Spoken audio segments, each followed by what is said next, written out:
In terms of film series, there has always been something perfect and satisfying about a trilogy. The 3 movies in a series approach has proven itself to be the real sweet spot time and time again, as it allows a franchise to have a distinct beginning, middle, and end. It used to be that if a film could become a trilogy, that was a major success, and studios, stars, and fans were happy enough to just leave it there. These days, there's been a lot of talks on Hollywood's obsession with spin-offs, prequels, and spiritual sequels. You could argue on whether the industry is more or less creatively spent than 20 years ago, which is interesting. But that's not my question. The question I have for you in this video is, if you could retire one movie franchise, what would it be? Any classic or beloved movie that remotely has any potential in a sequel or a reboot is being brought back to life and run until it dies again. We've seen this with Star Wars. That got crippled in every way possible. The Lord of the Rings got fucked by activists. The writers even boasted about not respecting the original books. You will die because of me! You will die because of me! And anything bad that happens the next 3 seasons will be our fault. Indiana Jones died with The Last Crusade, but they didn't want to let it lie down, so they had to mangle with its corpse. Alien. I don't know what else there is to do with the series. I guess more aliens killing more people? Doctor Who and Ghostbusters got murdered and put in a box by feminist activists. The phrase "less is more" never rang truer when it comes to these movie franchises, which were once thriving and now are all old, recycled, polished turds. As a result of that corporate greed, massive franchises that were once beloved have turned into something unrecognizable. Here are tired franchises Hollywood refuses to let die. Starting with Jurassic Park/World.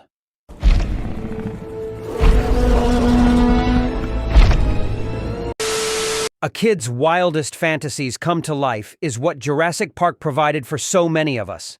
Even if you were an adult, the kid in you was overjoyed to see T-Rex on the big screen.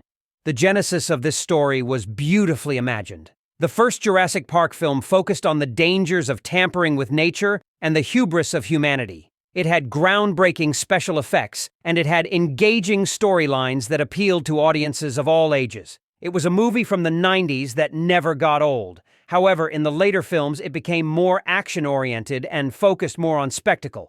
The later films of Jurassic Park look and feel completely different. Different, not in a good way, from what they were 30 years ago when the series first started. Thinking back on the Jurassic films, the first 2 were the only good films, with the first being a classic. And even the sequel to 1993's Jurassic Park film, the 1997's Lost World film, felt a lot different from Jurassic Park, and the third film, released in 2001, is quite forgettable. Like, I don't remember what was happening in that film. But it isn't just a factor of quality when it comes to the current state of the franchise compared to the original movie. The original 1993 release was made better by its limitations, as it wasn't possible to make the movie completely out of CGI, which led to the seamless blend of digital and practical effects. Now, the series' effects are completely CGI. And though it's endlessly entertaining seeing dinosaurs savagely tear each other apart, the franchise is in no way grounded in any sort of reality, unlike the original. After the 4th film, I can guarantee that the franchise was all but dead. They didn't create that same excitement that fans had when they watched the first film. Everything about Jurassic World Fallen Kingdom felt off, and I wasn't in the mood to finish it, as the sequels relied more on nostalgia rather than developing new, interesting storylines. I mean, once you let the cat out of the bag, the formula becomes monotonous. It's the same fucking shit again and again. A curious scientist or entrepreneur wants dinosaurs and the dino's DNA. Dinosaurs escape and terrorize the people. Rinse, wash, and repeat. Jurassic Park. It's been the exact same film for 6 films now.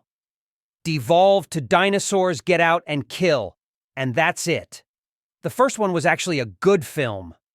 It wasn't just dinosaurs going out killing. We got to see the world of dinos and imagined how the world would look like if all those big, preserved fossils we see in the museums were still alive. It felt like an adventure. I know dinosaurs are cool and all, but nothing has been as good as the first, or captured the magic like the first one did. Jurassic World Dominion has been in works for some time now, and the studio has hinted that they are trying to figure out how to move forward with this franchise. But I don't know how that's going to work out for them. Jurassic Park was super impressive because at the time we had never really seen dinosaurs like that on screen. You had maybe like 1 or 2 Godzilla movies, and that was it. Back then, it was fucking impressive to watch them on screen, but now, it's not that impressive anymore. We get CGI giants on screen all the time now, constantly, and we almost don't really care anymore. It's just not the same. Moving on. MIB. It's pretty easy to pretend that the Men in Black series, starring Will Smith and Tommy Lee Jones, remained a trilogy. That's because the 4th film, 2019's Men in Black International, is so disconnected that it feels like a completely different franchise. However, the movie does exist, so the franchise unfortunately doesn't qualify as a contained trilogy. Despite a solid cast that consisted of Chris Hemsworth, Tessa Thompson, Liam Neeson, Kumail Nanjiani, Rebecca Ferguson, and Emma Thompson, the movie was not well received in the slightest. Men in Black International was widely considered to be one of the worst blockbuster films of 2019, and its massive failure at the box office put an end to any aspirations to revive the Men in Black franchise. The first 2 Men in Black movies were massive hits that undeniably solidified their place in pop culture through the years. The odd pairing that was Will Smith and Tommy Lee Jones worked against all odds and created a franchise that was unlike anything we had seen before. It was weird and funny and wacky, and it just clicked right with audiences. Lightning in a bottle, as they say. But then, in 2012, we got Men in Black 3, and it became quite obvious that Sony and Columbia were pushing their luck. Despite being successful at the box office, it was generally agreed amongst fans and critics that the movie was an absolute disappointment, far from the quality of the first 2 films. It was very clear that by 2012 the franchise was a bit outdated and would probably be better off being left as a thing of the past. But Sony, a studio that is constantly desperate to establish massive franchises, was not ready to let go just yet. Sony Pictures decided to find a new way to reinvigorate the series, and the studio came up with insane ideas. Like really insane ideas. I'm talking about some shit you've never heard before. For about 2 years, around 2015 to 2017, there were talks of a Men in Black spin-off or a sequel that would work as a crossover with the recently rebooted 21 Jump Street franchise. At the time, Jump Street stars Jonah Hill and Channing Tatum were even confirmed to be reprising their roles in the weird yet exciting project, and there actually was a lot of hype in Hollywood about this film. However, the film died in development hell after years of back and forth, and Sony Pictures opted to shift the franchise's direction altogether, abandoning the crossover idea for a straight reboot. They believed the quickest and most effective way to reinvigorate the franchise was to take the exact same concept as the original movie and just replace Will Smith and Tommy Lee Jones with 2 actors who were currently very popular with audiences. And so, the year 2019 saw the release of Men in Black International, a brand new take on the franchise featuring a new set of MIB agents, this time played by 2 stars of Thor Ragnarok, Chris Hemsworth and Tessa Thompson. Unfortunately, the movie fell flat and widely underperformed at the box office, causing future plans to be halted in their development stage. As of right now, there are no plans for new Men in Black movies moving forward, but it is only a matter of time before Hell Hollywood comes up with a new unwanted reboot arise. Next up, it's Rambo. It is strange to think that John Rambo was originally a character meant to represent the challenges that come with a war veteran's PTSD in 1982's First Blood, before he was turned into an iconic ultra-violent action hero that pretty much defined an era of action flicks in Hollywood. Hollywood just couldn't resist turning our tormented vet into an action figure on steroids. The Rambo franchise, once the gold standard for action, is now like that stubborn guest at the party who refuses to leave even after the music stops. After the disaster that was Rambo 4, which, by the way, decided to grace us with its presence 2 decades after Rambo 3, you'd think they'd let the poor guy retire in peace. But oh no. Hollywood, in its infinite wisdom, decided to give it another go 11 years later with Rambo: Last Blood in 2019. And what a swan song that was. They chucked any semblance of a coherent story out the window, opting instead for a fireworks display of blood and guts. It was as if the writer said, "Who needs plot when you can have exploding heads?" Unsurprisingly, both critics and audiences gave it a collective eye roll. Even David Morrell, the brain behind the original Rambo novels, didn't hold back. He called it degrading and probably muttered a few choice words under his breath. And despite the movie doing a faceplant at the box office, Stallone, the eternal optimist, is hinting at a potential 7th installment. Oh, joy! And there's talk of a prequel too, set before First Blood. Seriously, haven't we been through enough emotional trauma with this guy? Just let the dog die. Moving on. What could be more nostalgic than Arnold Schwarzenegger and his famous words, "I'll be back." The T-800 is one of the greatest sci-fi villains and heroes of all time, as few others have been as terrifying or as heroic in the same franchise.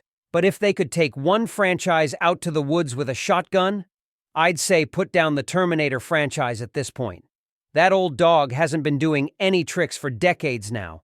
Just let it die. It's been wounded enough. Same with Expendables, that chose to bomb in the box office. It did not unexpectedly bomb. It chose to. They could have just let it go, but no. They still wanted to milk the cow.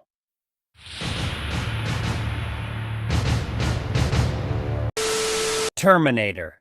Oh God, where do we even start with this one? The Terminator franchise, the gift that keeps on giving. And by giving, I mean delivering disappointment like a futuristic killing machine.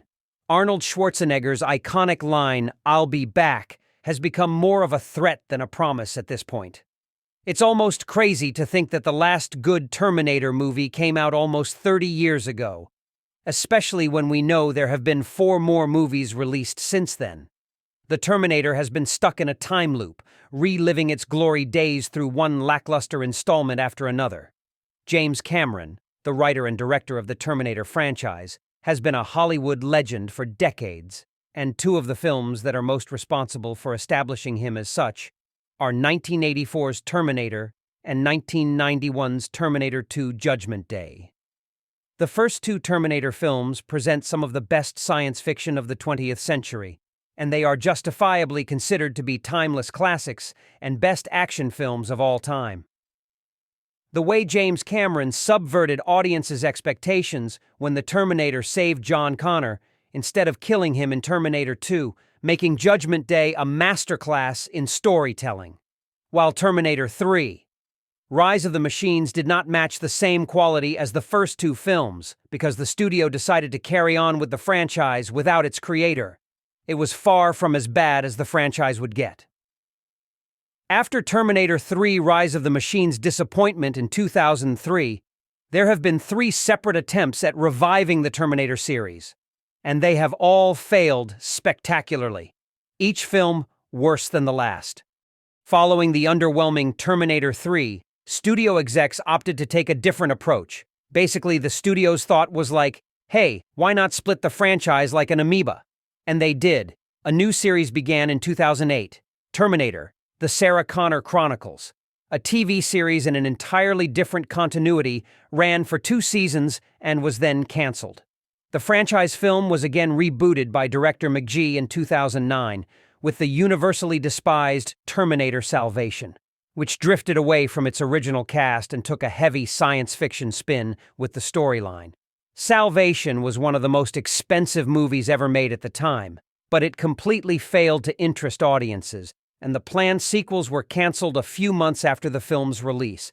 But Skydance and Paramount Pictures refused to back down, and in 2015 they rebooted the franchise once again with Terminator Genisys, which marked the return of Arnold Schwarzenegger as the iconic T-800 after a 12-year hiatus. Unfortunately, it quickly proved to be another miss, as the bland and repetitive movie was plagued with negative reviews and brutally failed to meet expectations at the box office. Fans were utterly disappointed by Genisys. mainly due to the film's ultimate plot twist being unceremoniously spoiled in the trailer months ahead of the release. And the planned trilogy for this new incarnation was quietly scrapped by the studio. And then, because the message wasn't clear enough, Paramount teamed up with 20th Century Fox to attempt yet another reboot of the series. Terminator Dark Fate came out in 2019, erasing the 4 previous films from the franchise's timeline and claiming to be the one true sequel to 1991's Judgment Day. But despite building some mild hype with a decent first trailer, which teased the return of Linda Hamilton as Sarah Connor, Dark Fate crashed and burned at the box office, losing the studio $150 million. Basically, Terminator. Dark Fate failed to revive a twice-dead franchise. The film became one of the most disliked entries in the series, making audiences realize that the Terminator franchise has been trying to tell the exact same story over and over again for the past 30 years, in a desperate attempt to recapture the magic of the first 2 films. It's understandable for fans to wish that the franchise would have just ended with the conclusion of Rise of the Machines. These movies have seen nearly unparalleled success, but it was probably time to stop around the 3rd one. The story, particularly concerning John Connor, has been reduced to absurdity by this point, and keeping track of the massive story is virtually impossible. Terminator was a great franchise in its heyday. Now it's time for it to stop. While the state of the franchise is currently up in the air, even Mackenzie Davis, who played one of the main characters in Dark Fate, seems doubtful that the planned sequels will ever be made, saying in an interview with NME that at this point, thinking there would be a demand for a 7th film is quite insane. So, can someone please pull the plug? It's time to say hasta la vista to this once glorious saga. Hasta la vista, baby. Charlie's Angels. Ah, the curious case of Charlie's Angels. A franchise that kicked off as a TV sensation back in the 70s, doing the cha-cha with success. You had Jacqueline Smith, Kate Jackson, and the epitome of 70s allure, Farrah Fawcett, strutting their stuff as the original Charlie's Angels. ABC hit the jackpot, sexualizing women in what were then typical male-centric action movie tropes. It was like James Bond, but with better hair and killer outfits. A real pop culture moment. Till Farrah Fawcett famously pulled a Houdini after just 1 season, resulting in a highly publicized lawsuit against her that probably had more drama than an entire season of the show. But the tradition continued. New angels rolled in and out like it was a glamorous revolving door. Throughout the 5 seasons, a number of women played the roles of the angels as previous ones left. New ones came. It became kind of a tradition that would see a new entry in every season. While it started as a popular TV series back in 1976, Hollywood only realized the true potential behind the franchise in the year 2000, when it was successfully rebooted into an over-the-top action flick that was like a disco ball exploding with girl power, starring Drew Barrymore, Lucy Liu, and Cameron Diaz. Unfortunately, that potential turned out to be as fleeting as a one-hit wonder. A sequel in 2003 crashed and burned faster than a 70s discotheque after the disco era ended. The 3rd film got canceled. The franchise was pretty much dead. But Hollywood, ever the relentless optimist, refused to let Charlie's Angels rest in peace. They've been miserably trying to revive the franchise for the last 17 years. First they thought, hey, let's animate it. Cue the proposed animated film stuck in development hell in 2007. Next up, an embarrassing 2011 TV series starring Minka Kelly that got the axe after a laughable 4 episodes. Yes, 4. It was like trying to revive a disco dance move that everyone had already forgotten. It was an awful and widely forgotten TV series of 2011, effectively making it one of the worst-performing television shows of all time. Things got silent afterwards, and for a while, it looked like the Charlie's Angels universe was finally put to rest. But wait, there's more. Hollywood, blissfully ignorant of its past failures, Sony Pictures tripled down on their desperate efforts and delivered the historical box office failure that was 2019's Charlie's Angels, a dull and uninspired reboot sequel of the original series. Directed by feminist Elizabeth Banks and starring Kristen Stewart, Ella Balinska, and Naomi Scott, it was supposed to be a modern triumph for girl power. Instead, it was a historical box office failure. grossing a pitiful $8 million in its opening weekend, against a budget that probably had the accountants crying into their calculators. Elizabeth Banks, bless her heart, decided to blame men for the movie's flop, as if the audience collectively whispered, "Nah, not interested, thanks." The planned sequels got tossed into the Hollywood graveyard of bad ideas, and maybe, just maybe, someone will finally let Charlie's Angels go in peace. So, let's raise a glass and hope that Hollywood got the memo this time. Let it go, like yesterday's disco fever. Charlie's Angels had its time, and that time has passed. Oh, Fast and Furious, the franchise that refuses to retire gracefully. It's like that one uncle who insists on doing the worm dance at family gatherings. Entertaining at first, but now it's just awkward. I can think of no franchise more deserving of retirement than the Fast and Furious. This franchise should have ended at Fast 5. The first movie started really relevant to cars, street racing, stealing car radios, police involved a bit and a little fighting scene back in 2001, and it became a 2000s instant classic. It was the era of low-rise jeans, frosted tips, and Vin Diesel muttering about family, the good old days. Whether it looked like a reality show like Pimp My Ride or a video game like Need for Speed, the movie single-handedly influenced almost every form of entertainment. The second and the third movie were okay too. The two sequels followed the same formula, still revolved in the world of racing. I quite forget the fourth one as the franchise is getting a little longer. The fifth one is great, and I think it would have been a great ending to the Fast and Furious franchise, introducing us to a great new team, ready to rob $100 million from a mafia boss in Brazil. Should have been a great ending of the franchise since the family did manage to rob the millions of dollars and set to pursue their happy ending, and we all thought, well, that's a nice bow to wrap it up. But no, Hollywood, being the money-hungry wizard as it is, said, let's make another one, and the studio needed more money from the franchise. So they made Fast 6, bringing back Letty and turning the family into criminal hunters. Because why just race cars when you can also fight crime? It's like Vin Diesel got a side gig as a superhero in a muscle car. So, basically searching a criminal while in a racing car. Lots of fight scenes. Bye-bye stealing radios, we have $100 million now. And they killed Giselle. I would never forgive them for what they did. So I thought. Not a single death can be taken. Serious and Fast and Furious now. Everyone is being resurrected left and right in this series. Nobody stays dead in this franchise.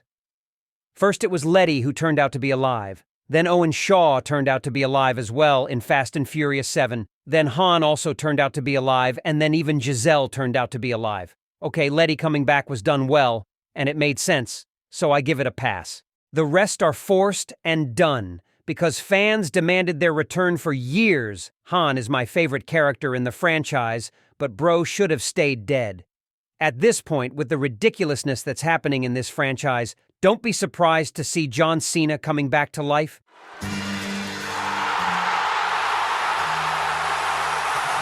What? Enough with the dead. That turned out to be alive. Fast and Furious 7 and 8 was made, with the new formula from Fast and Furious 6, chasing out criminals while driving cars through building in Abu Dhabi. The franchise went from street racing to jumping cars from buildings, etc. The biggest stunt in the 2001 movie was when a car drove underneath an 18-wheeler. But now the crew is skydiving out of planes and cars, racing on ice and getting chased by a submarine. It was like they were playing Mario Kart on steroids, and even sending cars into space. You know ain't nobody gonna believe us, right? You're right. The Hobbs and Shaw spin-off is more forgettable than the last item you left in your Uber, and I don't care for it. Fast 9 is genuinely one of the worst movies I've seen in the franchise. It's not worth your brain cells. You can skip it, unless you're looking for an advanced course in cinematic absurdity. And then there's Fast X, supposedly the grand finale. The film that was confirmed to be the final movie of the franchise, it was the end of the line, and people accepted that. Till we saw the film, we just knew it was all a lie, and we were like, okay, it looks like you're trying to stretch it because you want to end the story. That's fine. Understandable. And Then in an interview, Vin Diesel hinted the fact that The Fast X might actually be the first movie of a three-part story. The franchise has just actually started a new trilogy, so there's going to be Fast X, then Fast XX, and then Fast XXX. What? Do you guys want to do a crossover? Do you want to Marvel MCU this shit? Because at this point, I wouldn't be surprised if you guys did the multiverse thing that's been going on in Marvel and DC. Maybe you want to do a crossover with the Triple X film series in Fast XXX. Fuck. The more I think about it, the more it becomes possible. Two Vin Diesels. One is about family, and the other is about shit, don't do it. Just wrap this shit up, pat yourselves on the back and move on, while people still kinda likes you. And I know what a lot of die-hard Fast and Furious fans are gonna say, but what about family? And I'm one of those people.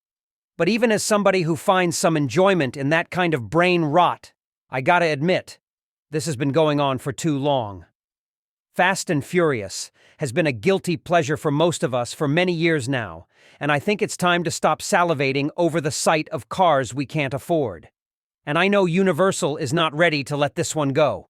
And they will do anything to keep this thing going because it basically prints them more money.